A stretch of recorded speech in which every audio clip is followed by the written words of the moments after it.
please sit on the side. At the call of the calendar, please stand up and answer the call of the calendar. When you come up in your argument, comment on my right, respond on my left. Lighting system, white light comes on, 2 minutes remaining in your argument. Red light comes on, try to bring the argument to a close. Those of you arguing should have handed in a notice of appearance by now. If you have a cell phone or any electronics, please turn them off and put them away. Now, please better sit and take your seat. We're going to start right now. Oh, you're not arguing? Okay. Yep.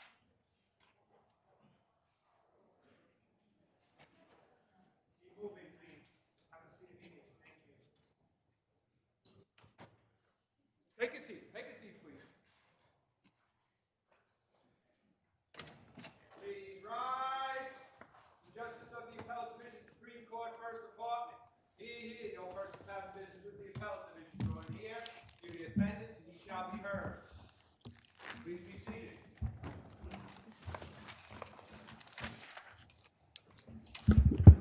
Good afternoon and welcome to the Appellate Division First Department. Most of you who are familiar with our practice know how this works. I'm going to call the calendar. I'd like you to ask for the time that you need, not the time that you want, understanding that we are fully familiar with the record, your briefs, and the cases before us. Understand that the time that I give you is for you, not for the court. So if my colleagues have more questions, we will allow those questions to continue. So do not be sidetracked by the amount of time that I give you. If you're brilliant, you can keep talking. Okay? All right. People versus Quincy Fernandez. Good start. Submit.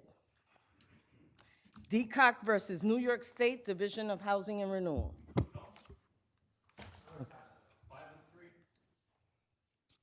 Okay. DHCR 5? Okay. All right. All right. So let's do 4 and 1, 4 and 4. C. Chirac versus Jamie D. 8 and 4.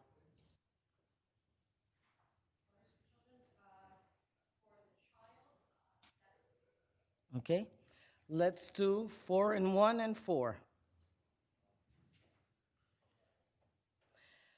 Cucker, Marino versus Neiman. For the appellant, 8 and 2. Okay, you seem to have scared the other side away. Would you like to submit? Can I have 3 minutes, Your Honor? 3 minutes it is. 3 and submit. Clover, Private Credit versus Al Husseini. Appellant 8 and 4, please. Okay. All right. 6 and 2 and 6. Board of Education versus McKeever. All right. You seem, there's no respondent. Would you like to submit? 3 minutes. People versus Edward Perez. All right. 4 and 1 and 4. Apollo Asset versus Cernich. Appellant 5 and 2, Your Honor. Okay. 5 and 2 and 5. Wilmington Trust versus Argentic. For appellant, Your Honor, 8 and 2. Respondent 7. 6 and 2 and 7. People versus David R. Submit. Bent Kowalski versus City of New York. Appellant City request 12 and 3. Okay. All right. 8 and 2 and 7. Everett versus Equinox is a submit. Ward versus City of New York is a submit. And Philippine versus City of New York is a submit. I'm going to call Bentikowski versus City of New York out of order. I am recused on the case. If there is a tie, the court will follow the Appellate Division First Department's protocol in vouching in another judge. Step up.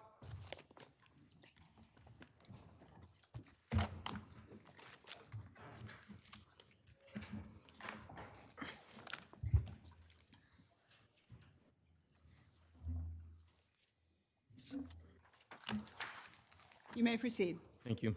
Good afternoon, Your Honors. May it please the Court, I'm Richard Deering for the City of New York. Justice Frank's injunction should be reversed. I want to start, if I can, with the promissory estoppel claim. This Court's decisions in New York law is Could you, clear. I have a question. The affidavit of Lillian Barrios Paoli, who had a long history in city government, stated that the city's promise of Medicare with a city-paid supplemental plan was a, quote, essential recruiting and retention tool, close quote. I didn't see anything in your papers that disputed that that was an essential recruiting and retention tool. Could you show me where, if anywhere in the record, you refuted that? We refute, I think, the premise that that promise was made, and Well, but she says the promise was made and that that promise was an essential recruiting and retention tool. Do you address that specifically in your papers? I just want to return to my point. The SPD, her affidavit hinges on a passage from the SPD, and we have explained why that SPD does not amount. I don't think that's all her. I understood her affidavit to rely on her statement of the city policy with regard to recruiting and retaining employees, not limited to what was in the SPD, but rather limited to what it was her policy as director of HRA, among other things, to convey to new employees. So I don't see it as being that limited. Well, it's bound up very much in the SPD on my reading of the affidavit, but I think maybe the more helpful point for your purposes is that it is a legal question. Whether there was a clear and unambiguous promise made, we have to look at I'm aware it's a legal question, counsel. That's why I asked you that question. Well, sure, we have to look at the evidence of what the words that were stated, not what someone's characterization. Counsel, it's interesting, in this case, you had the opportunity to do discovery, but you chose to forgo that and instead to ask the court to rule on the permanent injunction request based on the record that was developed. So I'm asking, in the record that was developed, where did you refute that that was a retention and recruitment tool? I have no doubt that the commitment that the city has continued to make of free healthcare coverage into retirement for retirees and their dependents is a recruiting tool. The question whether the promise that is characterized by Ms. Barrios Paoli was actually the promise made under the courts and the New York law standards for promissory estoppel is a question that she cannot resolve by a conclusory statement. We have to look at the words communicated and make that assessment under the precedent So of this where court. did you refute that in your paper? You have done it by looking at the actual words and explaining why they do not equate to any such promise or to any such clear and unambiguous promise under the court's precedents, condor funding, prospect funding. It is clear that that there must be no other way to understand a promise than the way that is the predicate of the promissory estoppel claim, and this simply isn't true. I think we are quite some distance from that. The passage relied on fundamentally was a high-level description of the city's program after individuals became Medicare eligible, mainly a warning that folks would need to make sure they enrolled in Medicare rather than continuing to rely on city benefits as the sole source of benefits. And nothing in that passage indicated that it was a lifetime or promise or that it couldn't change. Petitioners admit that everything else virtually in those SPDs, co-pays, deductibles, plan benefits, everything else was subject to change. Not only was subject to change, but did change. Am I correct that a significant part of the city's impetus for this change was to save money?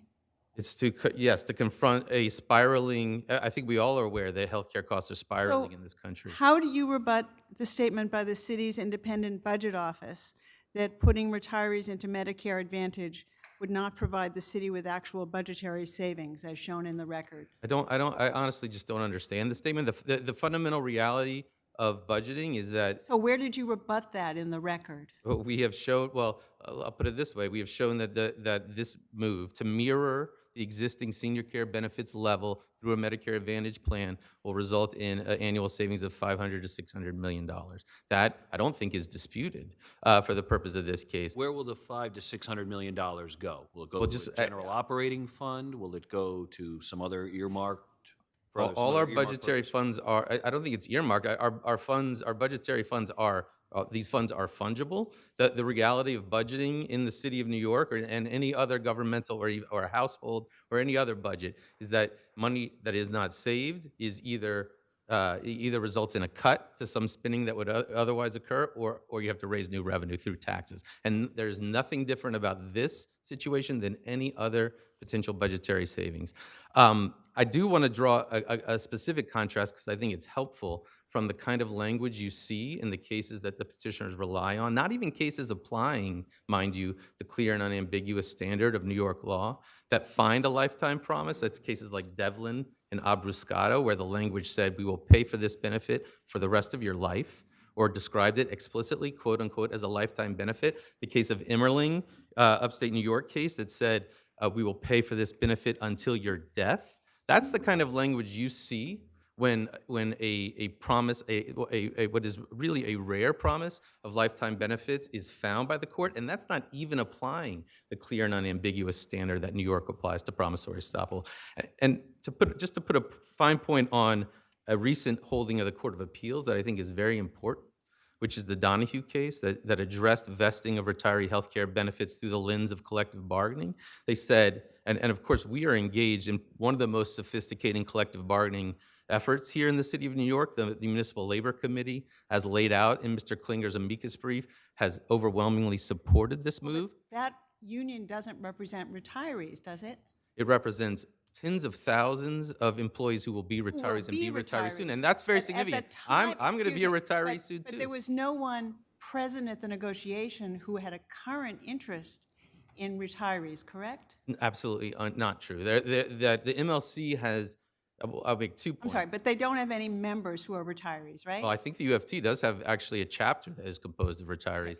The MLC, which was present at the negotiation, does it have any members who are retirees? The MLC is an umbrella committee, so it has UFT and other unions within it. I honestly I do not know the answer to that question. But what I do know is that they have many members who will be retirees, including next week, next month, next year. They have shown themselves over time to be deeply committed to preserving retiree health care. In fact, the savings that have been generated over years have led with adjustments to active health care and changes to retiree health care have been deferred as long as possible. I see, Your Honor. Sir, the SPDs, did they consistently over the years state that a retiree would get the Medicare plus supplemental insurance? Not in my awareness. They said that the city's plan did not duplicate benefits available under Medicare. That's essentially the crux of the promise that is alleged here by the petitioners. But I don't think there was anything that explicit. There was definitely nothing that distinguished in the SPD between one type of Medicare plan explicitly versus another, or said, we guarantee you that at least one plan will always be this kind. You won't see that language in the SPD. What you see is a general description of what happens once you become Medicare eligible that encompasses the entirety of the city's offerings, which for years have included direct funded plans and for years have included Medicare Advantage plans, and doesn't draw specific distinctions between those or say we guarantee that at least one of these is going to be around. And I honestly think even more clearly than that, nothing in the SPD says this is a permanent, immutable aspect of the program. When petitioners concede everything else can change, they say this is the one island in the sea of change. Not just everything else has changed, but not just everything else can change, but everything else has changed. Repeatedly, SPDs over the years document those changes, that this one thing couldn't, but there's no box drawn around this provision. There's no star drawn around it. There's no, just be aware this one thing is different from everything else. There's nothing like that. And so the one thing that hasn't changed, at least up till 2023, was the availability of that Medicare plus supplement. It had not changed yet, but that is very different. That's a description of a practice. That is not the same thing as a clear and unambiguous promise that it wouldn't change. And I think that distinction is really at the heart of this case and at the heart of the error made by Justice Frank below. That what has to happen for a promissory estoppel is disfavored in New York, It is a stringent standard that needs to be met, and it requires a clear and unambiguous promise, not an inference. Even if that promise was used as a basis for recruiting and retaining employees who earned far less than they would have in the private sector, but chose to go to work for the city because of the promise of this. So that doesn't make any difference in the calculus of promissory estoppel? Well, we dispute that promise was made. That's the whole argument I'm making here. There's two distinct elements. There's more than two, but two that we're talking about right now. One is a clear and unambiguous promise. That's what the focus of this argument is. A separate element is reasonable reliance. That's a separate aspect of the claim, but the two are not to be jumbled. And I just want to circle back briefly to the Donahue case, where the court talked about vesting of retiree health benefits specifically in the context of collective bargaining, in context of a situation where the allegation was, this union doesn't represent me and I need these benefits to be recognized as vested. And the court said explicitly, traditional contract principles control. They repudiated the idea that there should be policy-based inferences favoring vesting of those benefits based on considerations around the employment relationship. They said to do that would undermine the stability of contracting in New York, specifically in reference to the collective bargaining relationship. And as we have shown here, we have a very well-developed collective bargaining relationship, and the MLC has overwhelmingly supported this change. Petitioners don't even argue that any collective bargaining agreement forbids it. Any other questions? One more. I'm just curious, this circles back to something Justice Gessmer touched on earlier. In the face of the evidence that was adduced by the plaintiff's petitioners, the affidavit of Ms. Barrios, the affidavits of Legion retirees, why didn't you put in any evidence? And if it's in there, I'm sorry, you'll point me to it. Why couldn't you produce any evidence, even in the face, such as one affidavit from one supervisor, one administrator, someone refuting that the promises of the sort alleged by the plaintiffs and supported by Ms. Barrios' affidavit and the affidavits of the retirees, that those promises weren't made? There wasn't one individual in city government over that course of 57 years who could say such a promise was not made. I don't think there's not such a person. I think we looked at the record and we concluded that the evidence of that promise under the standards of New York law was not sufficient. And You simply decided it wasn't necessary to refute it? I think what we decided was, when you look at the text, which is the controlling question, the text of the SPD, it does not come close to the neighborhood of a clear and unambiguous promise of lifetime benefits. And just to put, if I could put a brief fine point on the issue of like oral statements You'll and have other time on rebuttal. documents, there Wanna is just no evidence of the content of those things, or virtually none. Thank you. Your Honors, and may it please the court, Jake Gardner on behalf of the retirees. I apologize for my voice. Your Honor, I have a very simple answer to your question. The reason why, in the face of hundreds of affidavits from retirees and former city officials saying that there was a clear and unambiguous promise of Medicare plus supplemental insurance given for 57 years, the reason why the city didn't submit a single affidavit from any current city official or former city official is because no one would say under penalty of perjury that there was no promise made, nor would they say that any promise made was unauthorized. So I think the fact that you have hundreds of affidavits from retirees and former city officials, including Ms. Barrios Paoli, who was the person who had all this knowledge for 25 years. She served as the deputy mayor of Health and Human Services. She headed the Department of Employment, Department of Personnel, and Department of Aging. They all said that there was a clear and unambiguous promise delivered by city officials in virtually every setting, verbally, in person, and then also in HR documents and SPDs. And what, sir, was the specific, clear, and unambiguous promise?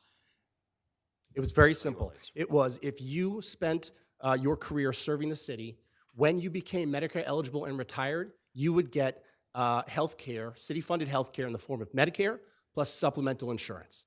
And that is the promise that all of the retirees here and all of the hundreds of retirees that are in the street that couldn't make it here today, that they relied on. And it is, I think, unheard of in the case law for there to be a promise made, an unrebutted promise made for 57 years That is just an enormous amount of time. Everyone here, I believe, that predates their employment, that was throughout their employment, throughout their retirement. They built their lives around this basic promise that they sacrificed higher wages. They sacrificed, in some of them, their health. There's a lot of people here who were former first responders, or they were educators who are suffering, but they had one thing that other people in the private sector didn't. They had the promise of top-notch health care in the form of public Medicare and city-funded Medicare supplemental insurance. Would you agree with counsel that the contours of that promise could vary over time?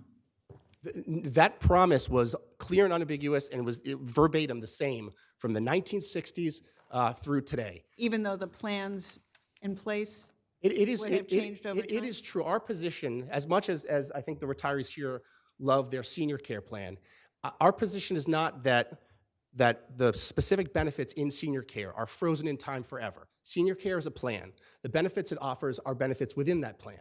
Medicare plus supplemental insurance is not a plan. It's not a plan benefit. It's an entire healthcare paradigm. And what it does is it makes healthcare, it takes it away from the private, for-profit, motive that exists in Medicare Advantage. Medicare Advantage is a dangerous alternative to Medicare. It makes the insurance companies billions of dollars.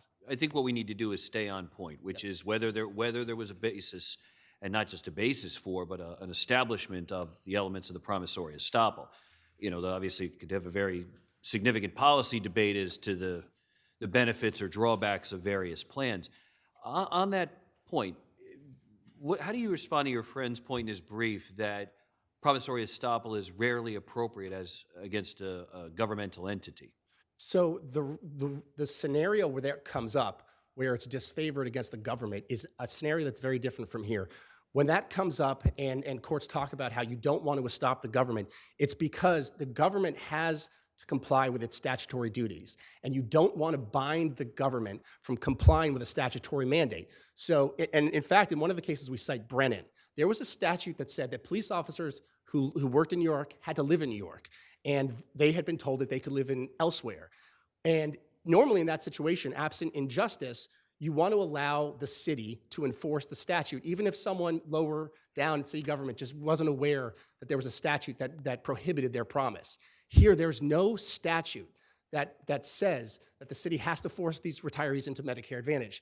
But even if there were, then it would be like Brennan. And in Brennan, this court said that the city was stopped from enforcing that state law because people had moved out of state based on the assurances of other people within the city government that they could do so. So if estoppel was warranted in Brennan, I think there's no question that it's definitely required here. Counsel, it seems if one takes Ms. Barrios-Paoli's affidavit at face value, it appears that it was not an aberration, but really a city policy of recruiting people based on this promise. I couldn't find any promissory estoppel cases offhand so far that really address where there's a city policy that's the basis of the estoppel.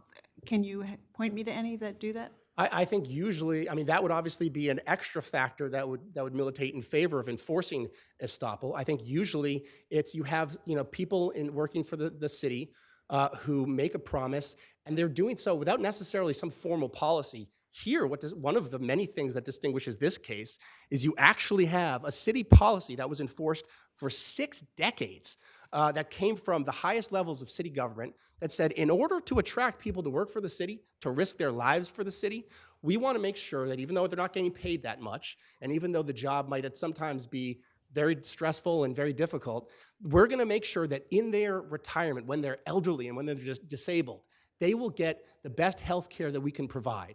And then what happens here is exactly what Mayor Adams said when he was running for office. This is a bait and switch. They were all baited into working for city government. And what was the context of that? He was running for office, and he was asked at the time, there is some talk of potentially moving retirees to a Medicare Advantage plan. And he was very clear. He said, I am opposed because we don't want to do a bait and switch that would violate the understanding and agreement these retirees had with the city. And he also said that forcing retirees into Medicare Advantage would, quote, traumatize our retirees. And there's a reason why he said that. He changed his mind, to be sure, once he came into office, But I would submit the reason he changed his mind, it has nothing to do with the city budget. It's because all of a sudden he realized he would have access, with no oversight or accountability, to millions and millions of dollars. Does that address where these funds would go? The question that Yeah, Judge asked earlier? in the testimony of the director of the director of the city independent budget office, there is a specific fund that would be controlled by the mayor and union leaders, and that's why you have this unusual alliance in this case between two parties that are usually not allied. You have the city and union leaders, and they've basically sold out these retirees. They are going to make millions of dollars on the backs of elderly and disabled retirees who spent their lives working and sacrificing for all of us in the city. Any other question? Thank you, Your Honors. You have 2 minutes, Counsel. What you heard is fantasy.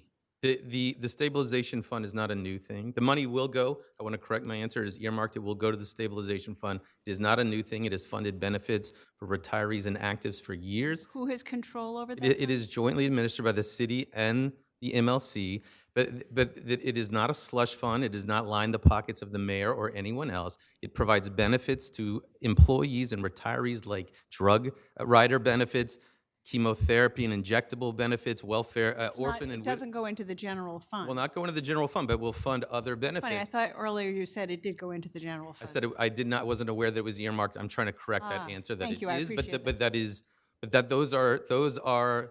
My point holds, which is that anytime there is a question of budgeting, if you don't save the money, you either cut something. In this case, it'll be the benefits that are provided by the stabilization fund, including to retirees, or you raise money another way. All of that is true, but it is not a slush fund. And what I would submit is that the reason the mayor, once he took office, changed his view is because when you have the responsibility of navigating challenging times, we all know healthcare in this country is exploding cost-wise. The city has engaged in efforts to save money, not on the backs of retirees, but by adjusting active employee care for 8-9 years with the cooperation and assistance of the MLC. When you have that responsibility, you understand that sometimes difficult choices need to be made to navigate difficult times. And He also has to play the hand that he's dealt when he comes into office. And so if a particular set of promises or policies were in place long before he got into office, he still may be stuck with those. He may want to take measures prospectively. But I don't know that I hear what you're saying as far as his need to adjust to changing times and changing dynamics, but I don't know that gets any executive around or legislature around that the die that was cast by their predecessors. I would agree with that.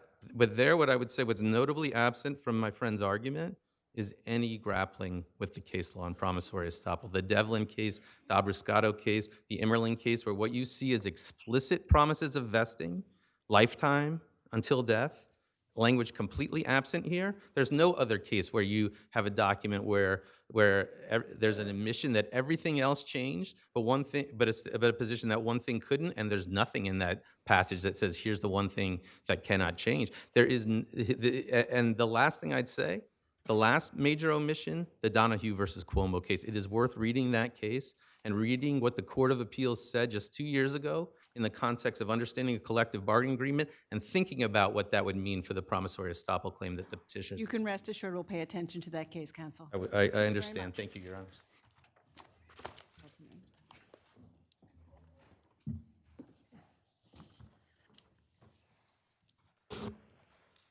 Decock versus New York State Division of Housing.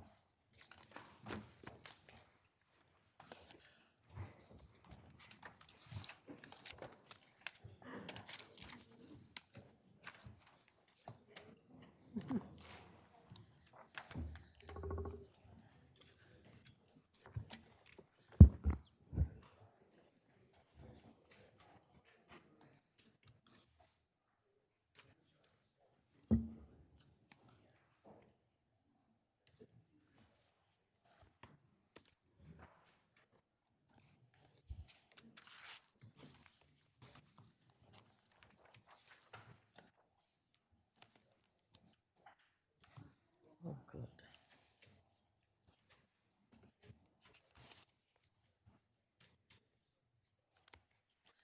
We've never had such a big full house. Not since the Yankees case. That's true.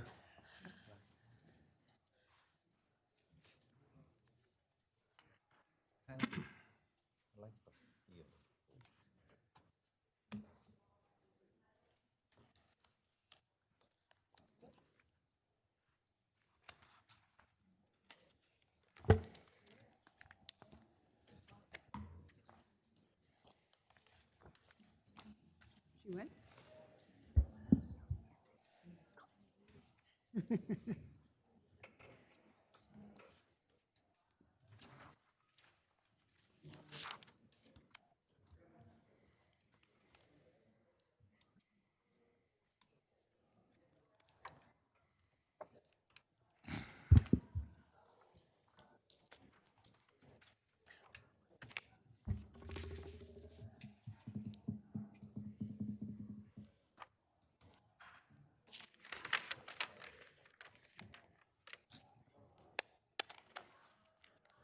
Officer, can you make sure that the door is locked behind the last person leaving?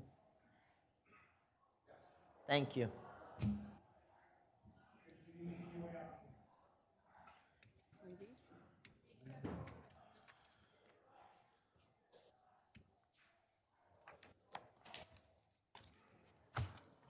All right, let's give it a try. You may proceed. May it please the court. My name is Mitchell Heaney. I represent the tenant appellant in this Article 78 proceeding, which pertains to an order of high rent vacancy deregulation that was issued by DHCR with regard to my client's apartment, which he has occupied since October 1994. Would you not agree that on this record, your client actually early on stipulated that the $2,000 a month rent, his vacancy rent, was lawful, and that he really sought to freeze the rent based on the diminution of hotel services and not get the subsequent increases based on his renewal? I mean, it's clear in the record that he actually at one time admitted or acknowledged that the $2,000 a month rent was lawful. I would, but I would, but only to this extent.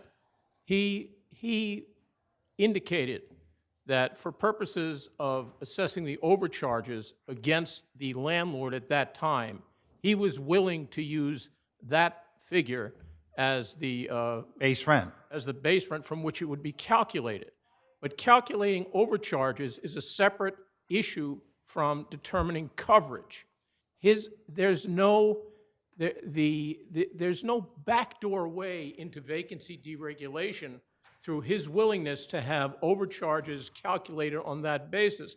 And the reason for that is this. First of all, there's the statute, okay, which is set forth in DHCR's brief at page 3. There's the statute which says that in order for at that time for vacancy deregulation to occur, there would have had to have been a rent of $2,000 or more during the period between July 7, 93 and October 1, 93. There's nothing in that record by which he conceded that. But once he stipulated that $2,000 was legal rent, why didn't he then come exactly within that category permitting vacancy decontrol? Well, because it doesn't fly back in time. There are many cases in the city, as you all know, where there are stabilized apartments with more than $2,000 a month in rent.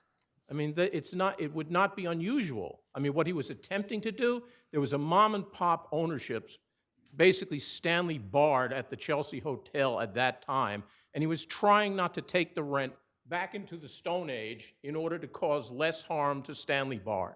That was basically all it was. It's not a concession in any way, shape, or form that his apartment is not rent stabilized. I mean, there is if one examines the record in this, it's beyond dispute, okay? There is nothing in that record that indicates either that the apartment was properly deregulated or that it was ever treated as a rent-stabilized unit. This court's decision in AEJ, which I cite in our brief, makes it clear that where neither of those situations exist, an apartment cannot be deregulated. There's nothing, no rent-stabilized leases Well, first of all, you didn't need leases in hotels. You keep in mind that back in 1994, it was still a Class B hotel. It was not, whether it was masquerading as an apartment building is a separate issue. But in 1994, as a Class B hotel, they did not need leases. All you really need, if you were not a permanent tenant, you got a 6-month lease. Otherwise, you got annual guideline increases under the hotel rent regulations. I agree with you, Your Honor. Okay, I'm sorry. so that doesn't mean anything. And your second point, that it wasn't registered, there's well-settled appellate case law that a failure to register does not necessarily vitiate high rent deregulation, which occurred in 1994 and which the statute otherwise allows. So. If I may. I will and allow one you to final- respond. I just want Go to make ahead. one final point. The so-called fraud that you've raised was really raised much later. In other words, it was not originally raised in the challenge here. In other words, you filed your complaint in 2007. They go back 4 years, 2003. DHCR went beyond. They went all the way back to 1994 when they didn't even have to do that. Would you agree that that's what took place here? What I would say, Your Honor, is that there was an absolute need in this case for them to go back into 1993 under that statute. You cannot deregulate under that statute if you don't go back into 1993. And while what you said before about hotels and leases was true, there are still no leases with regard to this case. There's no registration. There's no mandatory notices that were ever served upon Mr. DeCock. Right? There is nothing other than this theory that that by him being willing to have overcharges assessed using the $2,000 base, which is what he did state, right? That somehow backdoors into a deregulation of the apartment where none of these other facts exists. I mean, Okay, you'll have time on rebuttal. We're way past your time. Thank you.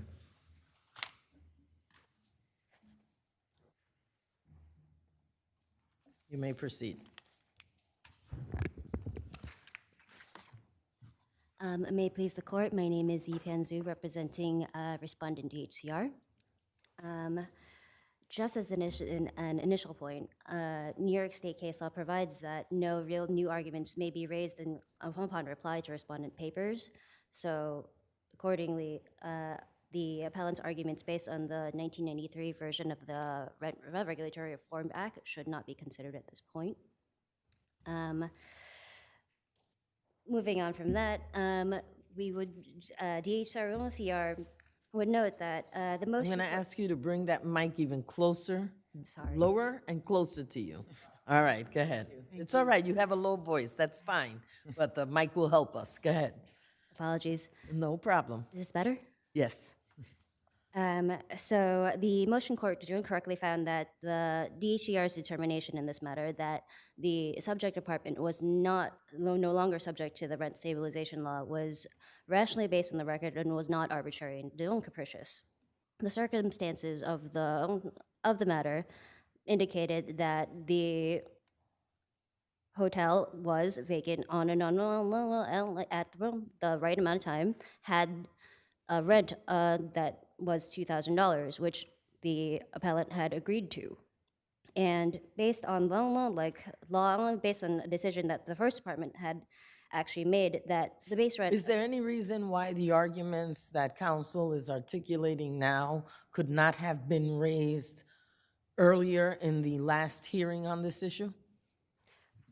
There was no reason why the appellant could not have raised it in the motion court. Okay. So just to pick up on what my colleague raised, this complaint was first filed in 2007. Yes, yes, Your Honor. And under the then existing law in 1994, the tenant could have filed an overcharge complaint, perhaps even investigated the lawfulness of the $2,000 a month vacancy rent, correct? Correct.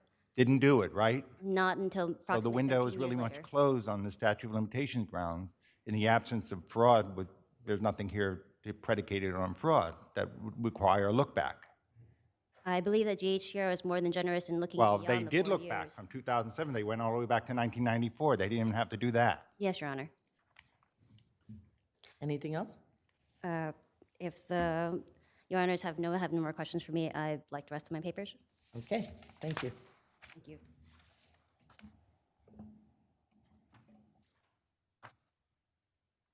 You may proceed. Good afternoon, Your Honors, and may it please the Court. Jill Forster on behalf of Chelsea Hotel Owner LLC. It seems like we've covered most of the points here, so I'll be brief. I would just like to underscore that under an Article 78 proceeding, this is a highly deferential standard to DHCR and its expertise in applying these laws. And it's pretty clear here that there is a rational basis for it to determine that deregulation occurred based on the payment of the initial rent of $2,000 back in October 1994. And in particular, the various notices that Mr. DeCock is complaining he did not receive, those are notices that were supposed to go to a rent-stabilized tenant, which he was not. And with respect to the 1993 law, in addition to this being raised for the first time on reply, it also was not raised before the court below in the Supreme Court. And in fact, if you look at Mr. DeCock's papers, he referred to a 1994 amendment of that statute, which contains different language. So this is really a completely new argument that's never been raised before and should not be relied on to overturn the ruling. So unless you have any questions. Thank you. Thank you. All right, counsel, you have a minute in rebuttal. Yes. The 1993 argument is not a new argument. And the reason it's not a new argument is because the 1993 standard was narrower than the standard that was adopted by 1997. The 1993 standard was that there had to be a showing during that window period from July to October of 1993. The standard thereafter, and it subsequently changed again, okay, but the standard thereafter was that there had to be a showing that a vacancy rent was preceded by a legal rent that enabled the rent to be calculated to the $2,000 or more, to the threshold amount. It's alleged at the record on page 133 that, and this was before the rent administrator. I'm going to allow you to finish your thought. Go ahead. Thank you, Judge. That before the rent administrator, it was argued by appellant that no legal regulated rent for the apartment was established for the entire period prior to appellant's tenancy. Well, that's the same argument without identifying the specific window period. That was at issue under the 1993 standard. There was a broader standard. All right. We have your papers. We have the briefs. Thank you. Chirac versus Jamie D.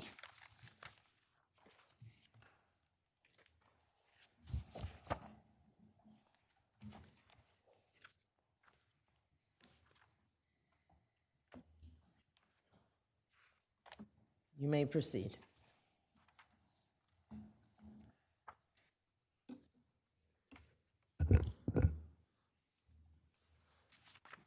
Good afternoon. May it please, may it please the court. My name is Elliot Scheinberg, and I represent the father appellant in this matter. This appeal from a determination allowing the mother to relocate with the child arises from a perfect storm of 5 separately reversible categories of errors, of judicial errors, both in fact, both in law. The first was that the mother didn't sustain her burden of proof as established by the Court of Appeals in the 2 seminal decisions, Trapea versus Counsel, Trapea. don't we have to defer on the factual issues to the trial court? We normally, where there's a judge trial, we defer to the findings and especially the credibility findings of the trial court. Why should this case be any exception? You may have legal issues, but now that you're raising a factual one, I don't see where that one gets you. Because one of the anchors of appellate authority is that if a record is not supported by a sound and substantial record, then the appellate division may defer and just make its own credibility findings. I've cited cases to that effect in the brief. So it's not a blanket black and white. I have trouble seeing what the basis is of your claim that the trial court's 67 pages of decision, of which more than 2/3, I think, were factual findings, aren't supported by the lengthy transcript? The transcript is 67 pages, but just because it's 67 No, pages. the decision was 67 pages. The sorry? transcript is much longer than I'm that. sorry, just because the decision is 67 pages doesn't mean that it's all accurate. I understand. I'm saying I don't see how you've shown that her findings were not supported by the transcript. There's so many different points. Initially, the mother's lies, repeated lies throughout the record that we've outlined in detail, and that the mother's brief didn't. Counsel, you got a real hard road to climb on that one. Again, as my colleague has just said, we have a 67-page decision which details in painstaking detail the findings of the court. And so you want us to find, the judge got it all wrong. Her findings of fact, that witness lied throughout the entire testimony. That's what we're supposed to find. I suggest you hit your legal issues because this is not your strongest argument. Just to briefly address it, we have outlined them, and notably the fact that the mother's brief did not even address them, didn't mention them, let alone challenge them, I think speaks volumes for the fact that she was unable to. She's got the court's decision. But She doesn't have to go tit for tat It's not tit for your arguments, right?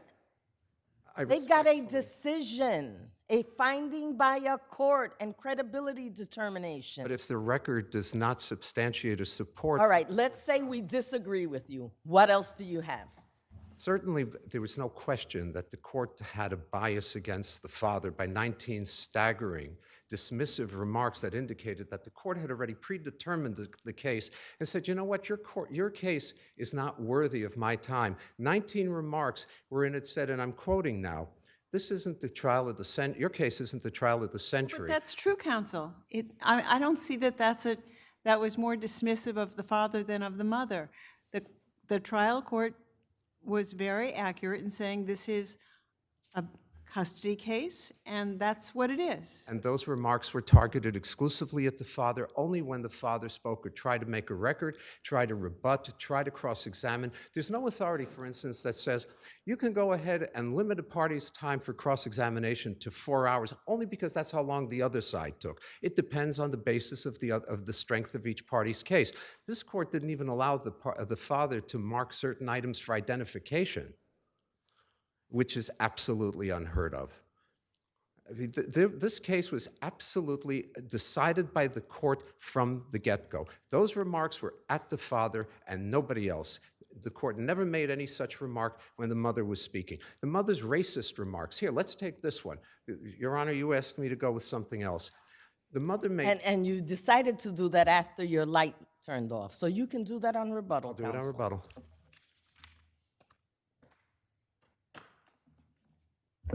Good You may afternoon. proceed. Thank you. Good afternoon. May it please the court. Shireen Nothenberg, Lawyers for Children, on behalf of the child.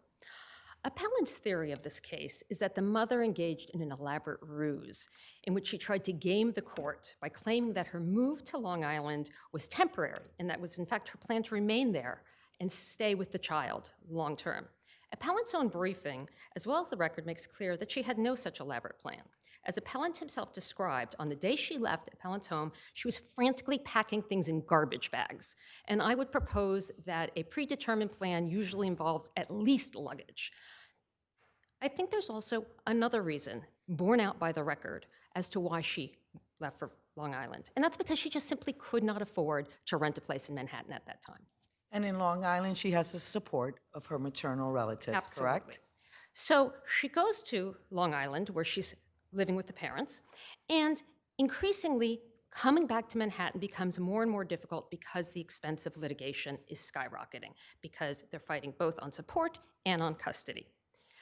And what I'd like to draw this attention to is the enormous discrepancy between the financial means of the mother and the father. And I think I'd like to propose a different theory of this case, which is the theory that it's that financial discrepancy and the decision by appellant to litigate this case so long and make it so protracted as to drain the mother both of resources and resolve to continue fighting for custody.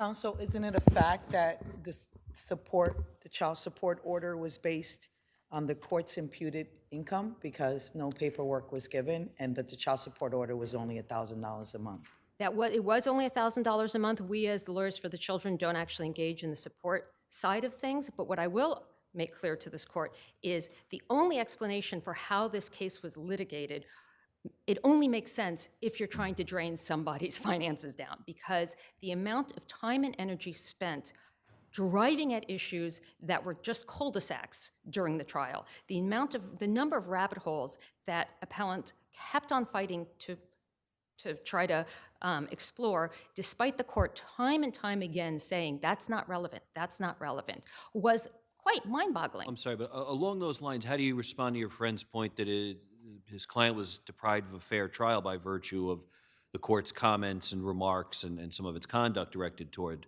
I think the record really speaks to the fact that the court did nothing but act within its discretion to control the courtroom and to keep the case on point, which was what's in the child's best interest. And the only time the court said we need to move on is when rabbit holes were being chased down and, frankly, wasting the court's time and wasting really precious judicial resources and, frankly, the mother's resources. And I think that was not actually Are you including among rabbit holes the father's insistence on talking about why the mother didn't want to marry him? I think that the notion that, I think it became very clear to the court that there had different perspectives on what it meant to get married and whether if you don't have a license, the mother seemed to believe that wouldn't be a marriage, and the father did think that was a marriage. And the court did not think that was going to be indicative of what was going to be the best custodial solution for this child. What is the best custodial solution for this child? The interesting thing is, appellant, even through and throughout this appeal, really keeps on honing in on the mother lying, the mother lying. The mother is a bad actor. And the crux of the court's case is it was clear that the father was unable to, or seemed unwilling to support the child's relationship with the mother, and that, in fact, his open antagonism towards the mother was bleeding into his ability to parent. And that was borne out in the record. There was an example of my client crying hysterically, and rather than To the comforting— point that he vomited. Yes, and instead of comforting the child, he chose to videotape the child and tried to put that into evidence. Now that's trying to win litigation points, but not good parental judgment, I would suggest to this court. And so when the court was in fact trying to rein the case in, trying to bring it to what matters, which is what's going to be in this child's best interest, time and time again, we are now hearing that was bias. Their argument is that the court was biased, the AFC is biased. There's never any explanation as to why the AFC would become biased independent of the court. And instead, there's no actual attempt, even here today and in the papers, to talk about the open antagonism the father had towards the mother, and which was, in fact, driving the court's decision. Thank you. Oh. I let you go on for a while, but all right. Before I get back to the point of racism. You have 1 minute of rebuttal time, so please In use terms it of not wisely. being able to afford, the record shows that the father had offered. For 8 months, he could not get a response from the mother's attorney. There was a letter, he mentioned this twice in the court, once in February, saying, I've sent 2 counteroffers. Are you, wait a second, are you going to start talking about settlement offers? Right now? I'm saying Are you that talking about settlement Not offers? a settlement offer. I'm not talking about the... Is what you're referring to in the record, counsel? In the record, this is in the record. In the record, the father complained to the court and said, I have been trying to settle this case to give her money to be able... And then the father accepted her numbers, and these numbers are in the record. So you're suggesting that the court should have considered, as part of her decision, offers of settlement? No. Yes, if she made an offer in court and he accepted it on the record, absolutely. At that point, that should have called the case should have been terminated. Because if she says, I need $4,000 a month plus everything else, and the father says, I accept, what else is there to litigate? What's the difference if it's said on papers or if it's said in testimony? All right, thank you. Cocker Marino versus Neiman.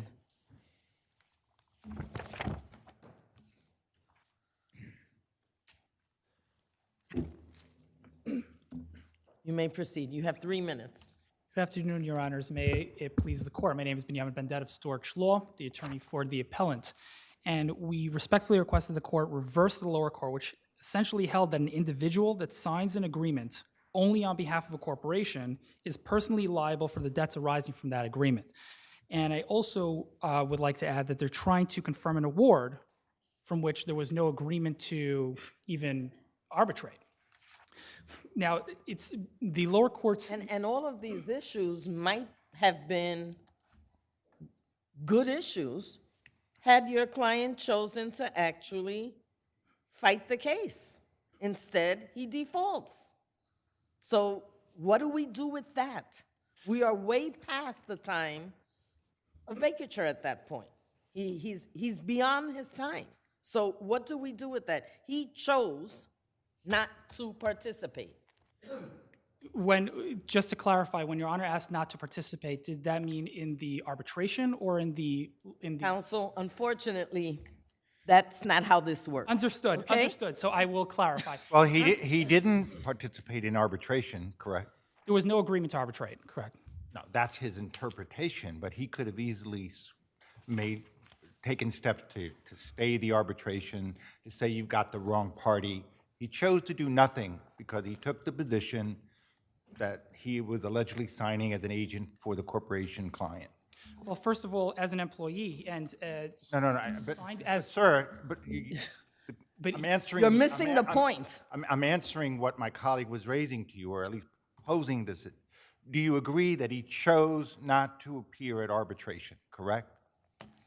he Really, chose, yes but or no? there was no notice of arbitration. No. He didn't choose. He was aware, there, on this record, he was pretty much aware that He they were chose going not to. to. He chose not to. However, And he chose not to initially respond to the petition. It wasn't until much later where he sought to vacate the default, correct? yes, and for that Well, purpose, that's right. And he chose not to oppose the motion to confirm the arbitration, right? Your Honor, the point is that he has a reasonable excuse for not. What is that excuse? So the court. I didn't think you should sue me, so I didn't have to answer. Well, first of all, they're moving to. What is the excuse? There are four factors that the courts usually look at. The first one is. Counsel, what is the excuse? The excuse is that the affidavit of service shows that a jumble of documents were sent to our client at some point.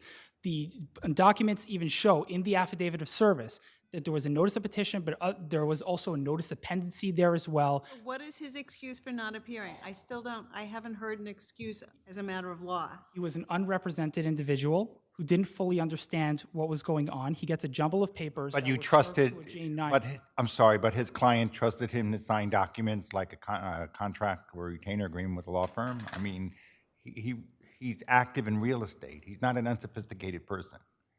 He saw, but he understood that as an employee, he is not an individual that is liable. Again, all of these might have been excellent arguments in defense. Excellent. The problem is he had to assert them. Instead of sitting on his hands and saying, you shouldn't be suing me, so I'm not even going to respond. That's not how we do things in the law. But we've got your argument, counsel. Thank you. Okay. Clover Private Credit Opportunities versus Ibrahim Al-Husseini.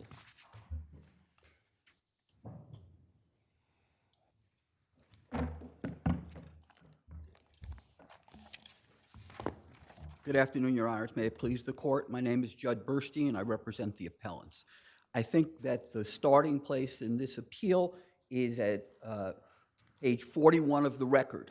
This is a put option agreement that has a number of components, a confirmation, a form agreement known as the ISDA. But was there any language in that agreement that we're familiar with which expressly described the condition precedent? I mean, I know you're arguing that before having to repurchase the shares, that there should be a determination whether the foreclosure was reasonable. as a condition precedent. That's your position, correct? Yes. So I mean, was there any language in the put option that describes, I don't have to do anything until this is satisfied? Is there words to that effect? No. But if you read the contract as you must, giving meaning to every word, that's where I started 41, which says that if the Clover, the respondent, chooses to conduct a foreclosure sale, which is what happened here, then the Al Husseini parties do not have to honor the put agreement if someone comes in with a higher bid. If there is a higher bid at an auction which they chose to conduct, there's no obligation to purchase the shares. Then, if you go to pages 46 and 47 of the record, there are some key words. It says Party A, that's Clover, represents and warrants to and agrees with Party B, those are my clients, that as of the settlement date. Now that's important because the settlement date is a date that takes place after the auction. And it says, as of the settlement date, every aspect of any foreclosure sale will comply with the commercial reasonableness, I'm cutting through it, the commercial reasonableness requirements of the UCC. So the question becomes, is there any reasonable interpretation of that language other than that it's a condition precedent to enforcement? It couldn't be anything else because the representation only becomes false as of the settlement date after the sale. Now, my adversaries are saying, no, that's not true because there was a provision for early termination if there was a breach of the agreement. But that makes no sense because how can you have an early termination of an agreement where the transaction has already been completed? In addition, just as importantly, the early termination provision, which is in the ISDA master agreement, requires a 20-day notice and cure provision. How can you have a 20-day notice and cure provision before you can have early termination when the transaction contemplated by the agreement has already been completed? There's no provision that says that the representations continue after the close of the agreement. It just makes no sense. If they can't come up with an alternative explanation, that's the only explanation that there could possibly be. I should also point out that 6.2, which is also on 47, 6.2, paragraph 6.3 says that they will indemnify and hold my clients harmless from and against any and all losses, expenses, damages, liability, costs, claims of any nature whatsoever for failure to comply with the UCC. Now, how is that to be interpreted unless this section, these representations, section 6.2 is a condition precedent? That's the only way to interpret it. And once you get to the point where you say, well, this is a condition precedent, that's the end of the game in this case, because then you have to go and look at how they conducted the sale. Our brief is very detailed about how they conducted the sale, and it's absurd to suggest, especially in light of this case, this court's decision in Atlas, to suggest that two ads for one day each, one in the Wall Street Journal and one in a Fairbanks, Alaska paper, somehow demonstrates as a matter of law that their conduct was commercially reasonable. In essence, was there any specifics about how that had to be done? Was there? No, there was the law as to what constitutes commercial reasonableness, which this court has said time and time again, is not an issue that is particularly appropriate for summary determination. This was, after all, a summary judgment motion in lieu of complaint. There's no opportunity for discovery. That's all we have. Apparently, no one else appeared. There is case law that established that a put option agreement can be... Absolutely. Okay. But of course, as I said in our brief, there's a logical flaw in the argument. The fact that there are some contracts where there are conditioned precedent, which can be payment for the instrument of money only, doesn't mean that it's always the case that a conditioned precedent, contrary to the conditioned precedent, is an instrument for the payment of money only. And the best example is I know my time is up, I'll just say this one. The best example is the case that my adversaries brought to this court's attention in a letter recently. It's the Great Rock Capital Partner decision in which... You can tell us about that on rebuttal. Nice Okay, try. thanks. Have a seat. Good afternoon. May it please the court. My name is Daniel Rubens. I represent the respondent. I want to get right into this issue of conditioned precedent and talk about Section 6.3 and the early termination. Section 6.3, as he pointed out, it's an indemnity for any losses caused by a commercially unreasonable sale. So that makes the point that there is a remedy. Section 6.2 is doing something. It's a promise in the agreement. We haven't disputed that. But what they can't do is specifically what they agreed not to do, which is invoke that as a reason not to pay and not to meet their obligation under the option. The other point on the early termination, this isn't critical to our argument, but I do want to clarify the record, because if you look at that provision, which is on page 68 of the record, it says there could be no more than 20 days notice between event of default and termination. So it's the inverse, respectfully, of what my friend described. You can terminate right away when there's an event of default under the standard terms of the master agreement. What the parties here did is they included a provision called the fully paid transactions clause. And they said, in this transaction, we're not going to let defendants do that. We're not going to let them withhold their performance when we exercise the option because of an event of default.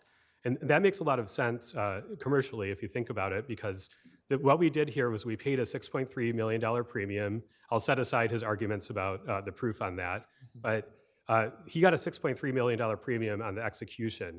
There was a chance we could never exercise this option at all because we could only exercise if the loan went into default. So we wanted to take some steps to protect ourselves in the case that the loan did default, because this is a form of... Counsel, could you address the commercial reasonableness of the foreclosure? What commercial reasonableness, we agree with the motion court that there's no evidence that it was commercially unreasonable, but you don't need to get there. And I think if there's no condition precedent, I think we're all in agreement that this is the type of agreement that is enforceable under 3213. So in the defendant's reply brief, they sort of concede that the court doesn't need to get there under our analysis, because if it's correct that there's no condition precedent, and we submit that is correct under the terms of the agreement, then there's no argument left on the defendant's side that this is outside the scope of 3213. Why is it that the language that he cites as being a condition precedent, in your estimation, is not?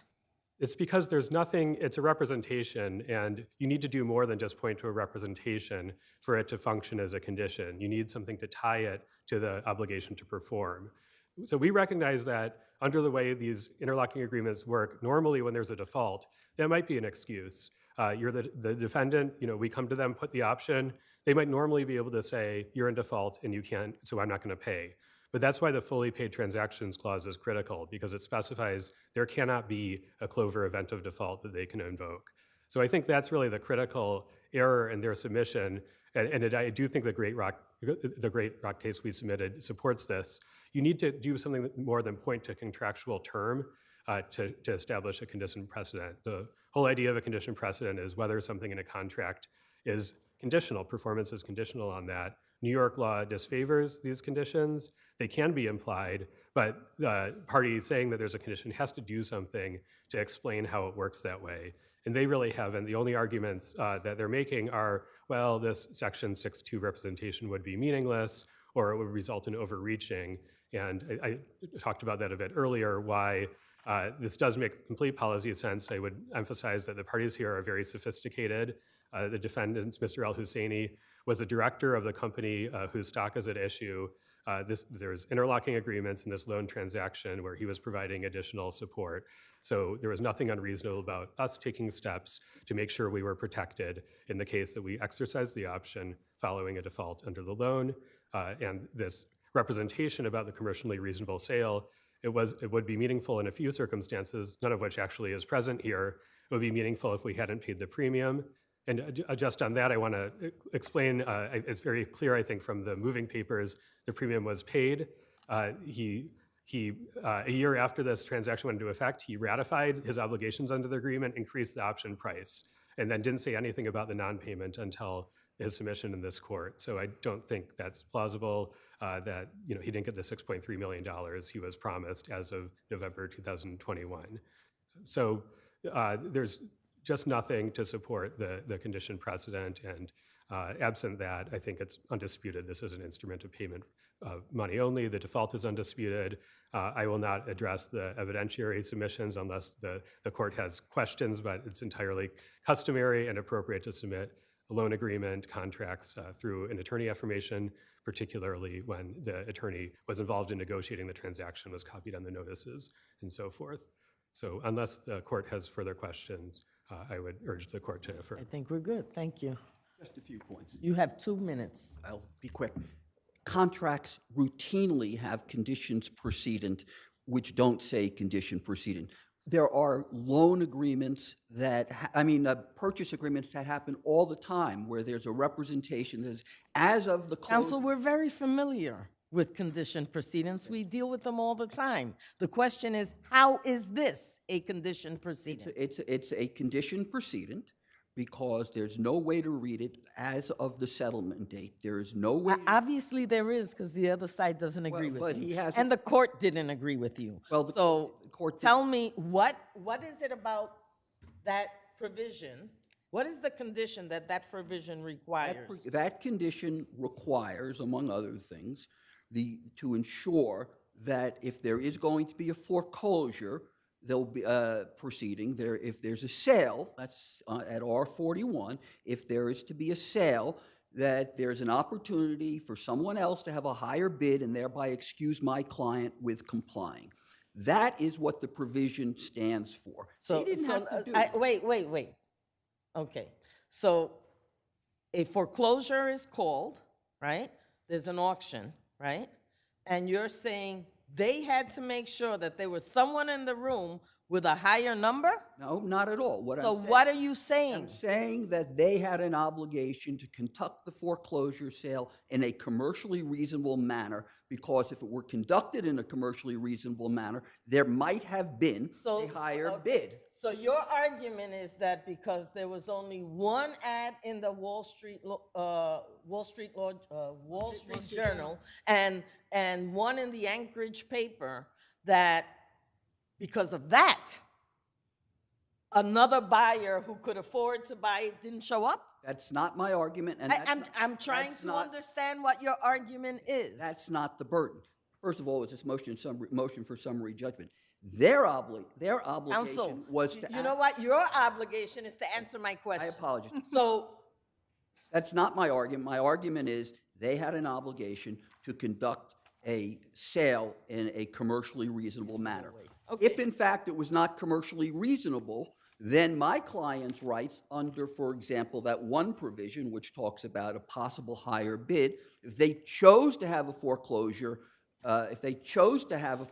sale, they had an obligation to actually conduct it in a commercially reasonable manner. Otherwise, got it. I got it. Okay, thank you very much.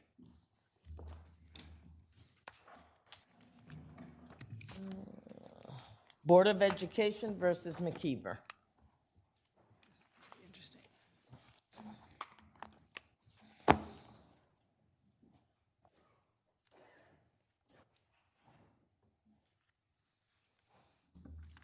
You may proceed. Thank you. Good afternoon, Your Honors, and may it please the Court.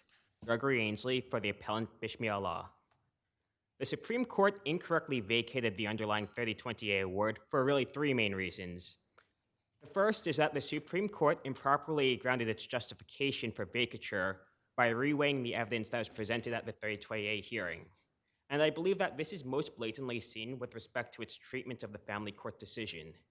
The Supreme Court... Since when does... I got to tell you, never in the years I've been on this court have I watched an arbitrator dismiss and disregard a ruling from a court and say that that is insufficient basis on this type of proceeding. Never have I seen such a thing. Respectfully, I disagree that that's what the hearing officer did That's here. exactly what he did. The hearing officer. He created his own standard of law and decided the judge didn't follow the right standard of law, so I'm going to impose the right one here. That's what happened here. Respectfully, the hearing officer. You can dispense with the respectfully, we know what that means. The hearing officer stated in the decision that he acknowledged the family court decision. However, And he did not pay attention to, and he disregarded it. I disagree with that. He specifically found that the education law required him to undergo de novo review of the facts before him at the 3028 hearing. And What in the also, education law allowed him to disregard the decision of a court?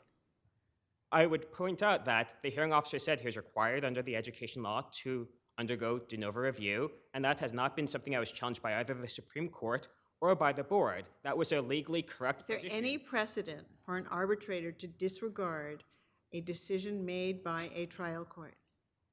Again, I do not believe it was disregarded. We have a trial court who holds a trial, finds that your client sexually abused the daughter of his girlfriend, a student at the school where he is employed, right? Well, I'm still talking. Orders him into counseling, etc. That was a finding The hearing. where he had an opportunity to be heard. First, my client was pro se at that proceeding. Second, the family court decision. He didn't appeal, correct, counsel? Correct. He did not complete the appeal. And However, He didn't file, and he didn't do any, he took no steps towards appealing, correct? I'd just like to. I believe I don't. He either believe appealed or he didn't appeal. He didn't appeal, He did correct? not appeal. That's correct. Thank you. I just want to make one point, if I may. The family court decision did not actually contain any actual fact finding besides the legal conclusion reached by the family court. It did not include any witness testimony. It did not include any excerpts. It did not even indicate what specific acts my client was supposedly guilty of for the hearing officer to consider. It only had the legal conclusion in the family court decision. Okay, thank you. Thank you, Your Honors. People versus Edward, no, that one, yeah, Edward Perez.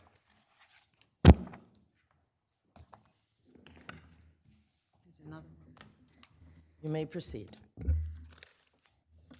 Good afternoon, Your Honors. May it please the Court. My name is Sara Chaudhry, and I'm counsel for Appellant Edward Perez. Mr. Perez was entitled to a downward departure from his Sora presumptive risk level 2 to a risk level 1. The board overestimated his risk because there were numerous unaccounted for circumstances that are not reflected in the Sora guidelines. But Mr. Perez presented these mitigating circumstances to the Like lower what? court. Mr. Perez presented evidence of his strong and stable familial connection. The along- same strong and familial connections that still permitted him to sexually abuse his stepdaughter? Your Honor, He had them before, and they didn't stop him from his activity. So that argument really falls flat. Well, Your Honor, I understand your position, and it's true. He did have a connection with his family previously. But the nature and the tenor of his family has shifted.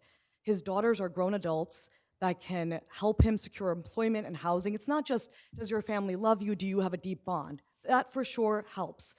But there's empirical evidence that has been developed in the 30 years since the 1996 Sora guidelines that demonstrates that a strong familial connection, sure, in and of itself helps, but it also helps in terms of securing employment, which is another mitigating circumstance that Mr. Perez had. And I'd like to note, Your Honor. But our focus is not whether he can get employment when he gets out, right? With all due respect. Our focus is what is proper for the neighborhood, what will protect the public from his potential recidivism, right? And since his attack was on a 10 and 11-year-old girl, right?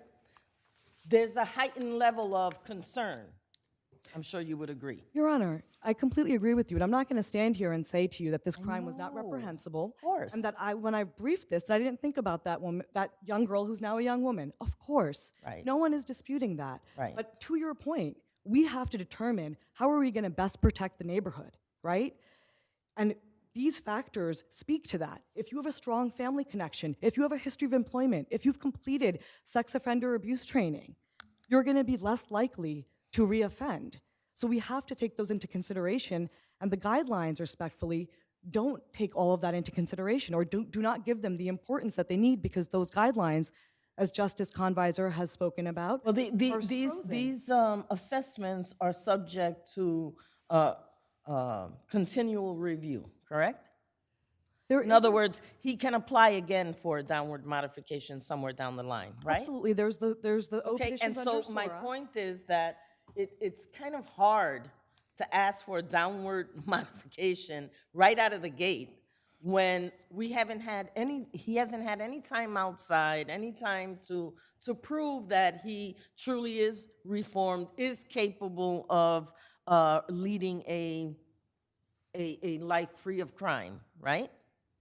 So a few points to that, right? The RAI, it's a presumptive risk assessment. The lower court does not have to defer to it, you do not have to defer to it, and you don't have to defer to the lower court either. I mention that for a few reasons. One, if we're concerned about the community, which we should be, right?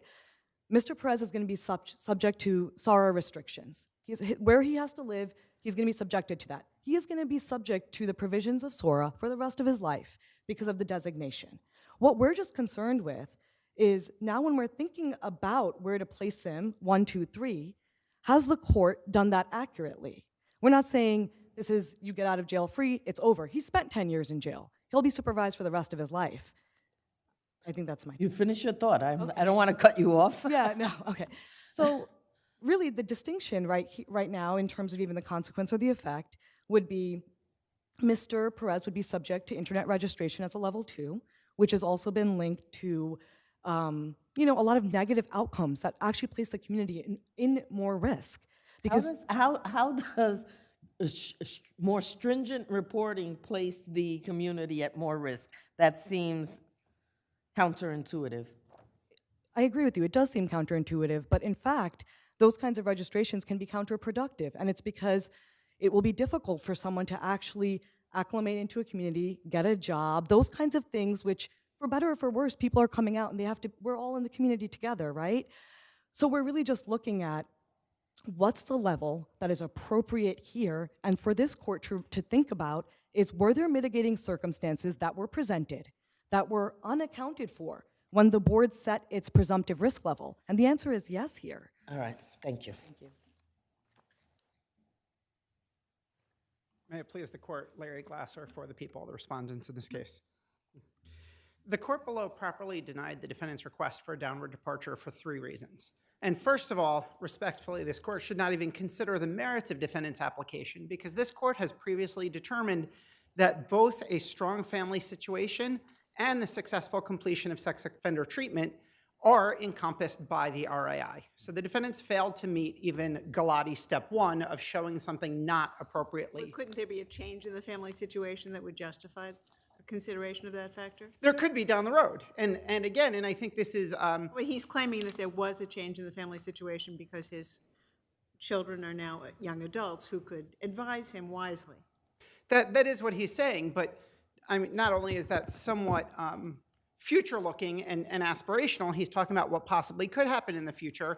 Again, considering the nature of this crime, he was married at the time of the crime, he sexually abused, he raped his 10 and 11-year-old stepdaughter, saying that the fact that he's now close to his daughters, who are admittedly older than they would, although I'll point out that that would be the case for anybody who served a lengthy prison sentence. Their family would be older and wiser by the time they were released from prison. That particularly doesn't apply in this case, considering the nature of his offense. And I think that's made clear by the cases in defendant's brief, which are all cases of modifications. They are not initial requests for downward departures. One of them, for example, I apologize, I forget the name, 17 years after the defendant was released from prison, he became a church deacon. He had showed... Which was the point I was making. Yes, he had a documented track record. He had shown a change in his life. Here, the defendant was... everything he said was aspirational. And just to briefly provide a few quotes of what was presented at the hearing, it was his hope to spend time with his children when he was released. He thinks going back to school, work, and avoiding unhealthy relationships would help prevent him from reoffending. His daughter could provide him with possible financial assistance. His attorney at the hearing said hopefully he would be able to return to school. Those are all noble goals, but there's no proof in the record that any of those have occurred or will occur. And again, I would agree with Your Honors and the cases that the defendant cites. If and when he does these things, he is certainly entitled under the statute to present an application for a modification, and it would be meritorious at that time if he has that record to show to the court. I'd also point out, in line with Your Honor had said, this court had noted earlier this year in People v. Talavera, which is in my brief, that family support does not warrant a downward departure when the defendant had the same network at the time of the crime. And again, if the only issue here is that his family has gotten older while he's incarcerated, that's not a significant enough change, I would submit to this court. Lastly, turning to... I have a question. The counsel argues that the intrafamilial nature of his offense is a mitigating factor. Right. Is that always the case, especially where the victim is a young child? First of all, that was not an issue litigated down below, but even whether that's true or not, or whether some research supports that or not, this court has rejected that notion in Rodriguez, which is also in my brief. I apologize, I don't have the page number handy. This court has said... I'm not sure I don't even understand that statement. Okay. What does it mitigate? Well, even if there is... A man doesn't jump out of a bush and rape me, but the man I think is my daddy does, and that's better? Well, I don't get that. That's what... And I was going to segue that, Your Honor, where even if it is established that that's a lower risk of recidivism, the harm is great. And in this case, the need for the level 2 and the internet registration is great. Counsel talked about acclimation into the community. This crime is someone taking advantage of trust that was placed in him, someone taking advantage of a vulnerable youth.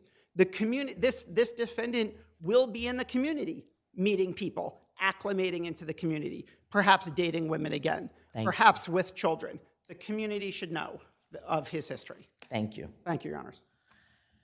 You have 1 minute on rebuttal.